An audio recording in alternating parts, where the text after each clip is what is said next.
கர்த்தருடைய நாமம் உயர்த்தப்படுவதாக. கிறிஸ்துவுக்குள் அன்பானவர்களே, இந்த நாளிலும் ஆரோக்கிய வார்த்தை ஒன்றை நாம் கேட்போம்.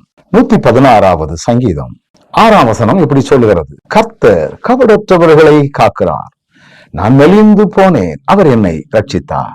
கபடற்றவர்கள் அப்படின்னா மென்மையானவர்கள் என்று பொருள். சிலர் சொல்லுவாங்க, என்ன சொன்னாலும் அமைதியாவே இருக்காங்க ஐயா, எந்த எரிச்சலும் வரலையே, எந்த கோபமும் வரலையே. இது சிலருடைய நேச்சரான செயல்பாடாக அது இருக்கிறது.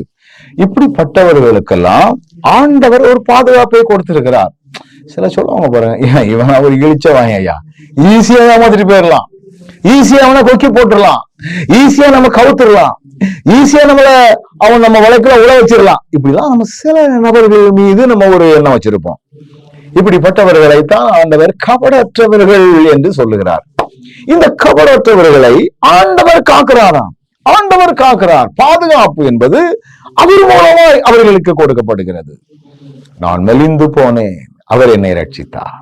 நான் ஒருவேளை கபடற்றவனாய் இருந்ததுனால இந்த உலக வாழ்க்கையில எல்லாராலும் எள்ளி நகையாடப்படக்கூடிய ஒரு நிலைக்கு நான் தள்ளப்பட்டாலும் என்னுடைய ரட்சிப்பு என் ஆண்டவராக இருக்கிறது என்று வேதம் சொல்லுகிறது.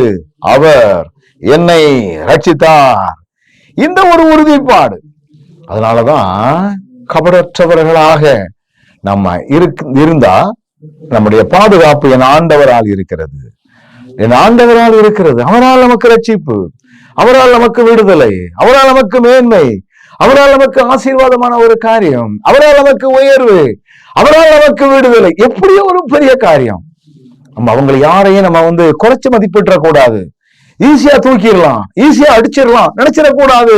அவர்களை காக்கக்கூடிய ஆண்டவர் இருக்கிறார்.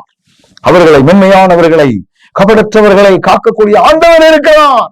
அவர்களுக்கு பாதுகாப்பு, அவர்களுக்கு ரட்சிப்பை கொடுக்கிறவர் அவர். அப்படிங்கிறத நம்ம புரிந்து கொள்ள வேண்டும். நானும் ஒருவேளை கபடற்றவனாய் இருந்தால் என்னை பாதுகாக்கிறவர் கர்த்தர், என்னை ரட்சிக்கிறவர் கர்த்தர். அப்படிங்கிற எண்ணத்தோடு செயல்படுவோம். நல்ல ஆண்டவரே, நீர் கொடுக்கிற பாதுகாப்பை நினைத்து உமக்கு நன்றி. தொடர்ந்து கிருபையினால் எங்களை வழி நடத்தும். இயேசுவின் நாமத்தில் ஜெபிக்கிறோம், ஜீவனுள்ள நல்ல பிதாவே, ஆமென்.